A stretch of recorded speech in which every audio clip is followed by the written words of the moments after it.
Hey everyone, Eric here. I am the host of the Unseen Paranormal Podcast. Join me for a new episode every Wednesday as I delve into the unseen world with historians, authors, researchers, and investigators as we try to understand and make sense of the paranormal. You can listen to past and future episodes on Apple Podcasts, Spotify, Google Podcasts, iHeartRadio, Stitcher, or at unseenparanormalpodcast.com. Please like the show on Facebook and share with your friends.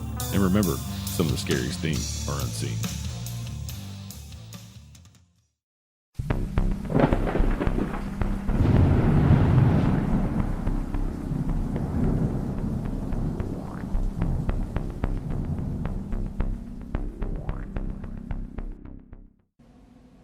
Hi everyone, welcome back to Southern Ghost Stories, where we take you on a ghost tour to some of the most haunted places in the South. I'm your host Chelsea, along with Alan. Hey there.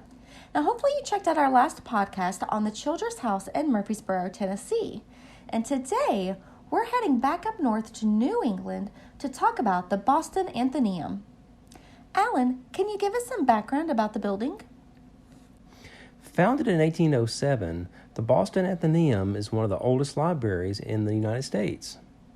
The library moved around to a few different locations until 1849 when they acquired the property on Beacon Street for what would eventually become one of the largest private libraries in the country.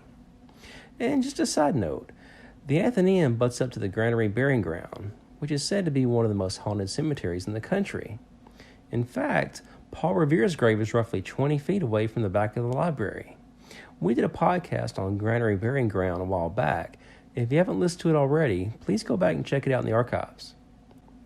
Now, despite having over 1 million books and archive material, the Athenæum is best known for one really creepy book. On the cover is the inscription. Now, bear with me, I'm not an expert in Latin.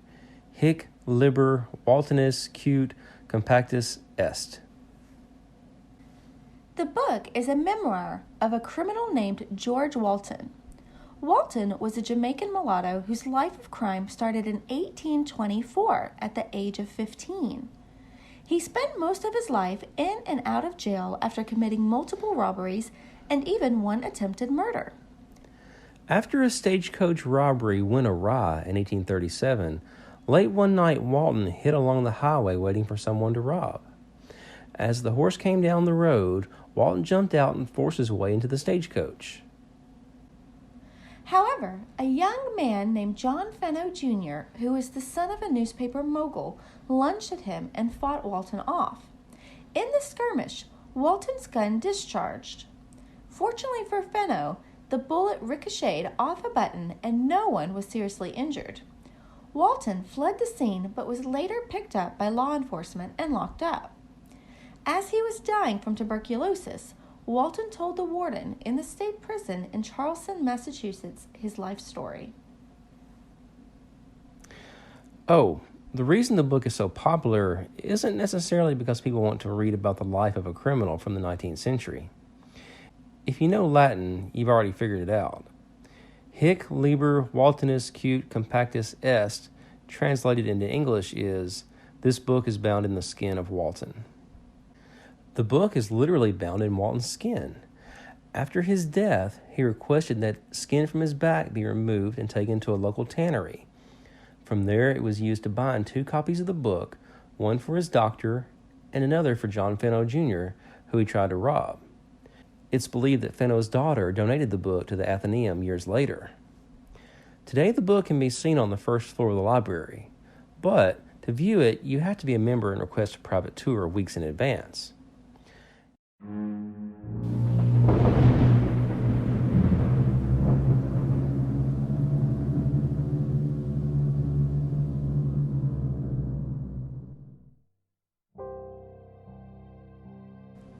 Of course, a library with a book bound in human skin has to be haunted, right? Well, it is, but it's not necessarily due to George Walton's book. The Athenæum is said to be haunted by Reverend Thaddeus Mason Harris. Harris was a librarian at Harvard and a member of the Athenæum, who visited the library often when it was in another location. According to legend, Harris used to come to the library and sit in a specific chair while he read the newspaper. The day after Harris's death, iconic novelist Nathaniel Hawthorne stopped by the Athenæum. A little later, a friend of his mentioned that Harris had died. Hawthorne was in shock and exclaimed it was impossible because he had just seen him a few hours earlier. The next day, Hawthorne went back to the Athenæum to see if he could spot the ghost again. Sure enough, he walked into the reading room, and in the chair that Harris typically sat in was a gray, shadowy figure that resembled him. Hawthorne not only saw Harris on several other occasions, and strangely enough, he never saw him enter or leave. Harris was just always sitting there. It bothered Hawthorne so much that he wrote a short story about the experience. But Nathaniel Hawthorne isn't the only person to see the spirit in the Athenæum. Over the years, even though the Athenæum has moved to a new location, others have still claimed to see a man in older clothing sitting in a chair reading a newspaper from time to time. We hope you enjoyed our ghost tour of the Boston Athenæum. Please check out our website, southernghoststories.com, where you can find old podcasts and the books that we've written. And feel free to leave a comment or send us a message on our Facebook or Instagram accounts. Let us know about any creepy experiences you may have had. And feel free to give us some ideas on new locations you'd like to hear about on future shows.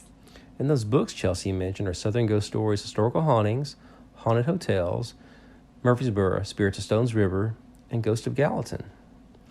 Be sure to subscribe and leave a 5-star review.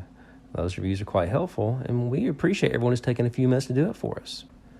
Please come take another ghost tour with us next time as we head back down south to Birmingham, Alabama, to talk about the Tutwiler Hotel. Now today, we're going to head up north to New England to talk about the Boston Athenæum in Boston, Massachusetts. In Massawa? Wait, well, you just said, oh, we didn't say Boston. I thought we had already said Boston. Never mind. All right, let's start over. Today, would that be easier for you? Hell, I don't know. However, a young man named John Fenno Jr., who was the son of a newspaper, what, mogul? Mogul. I think a mogul is like a character in Harry Potter. That's what I thought. And I was like, what is that?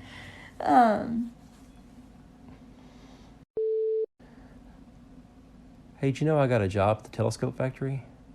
Oh, really? Things are looking up. Waka waka. That's pretty good, wasn't it? Did you come up with that on your own?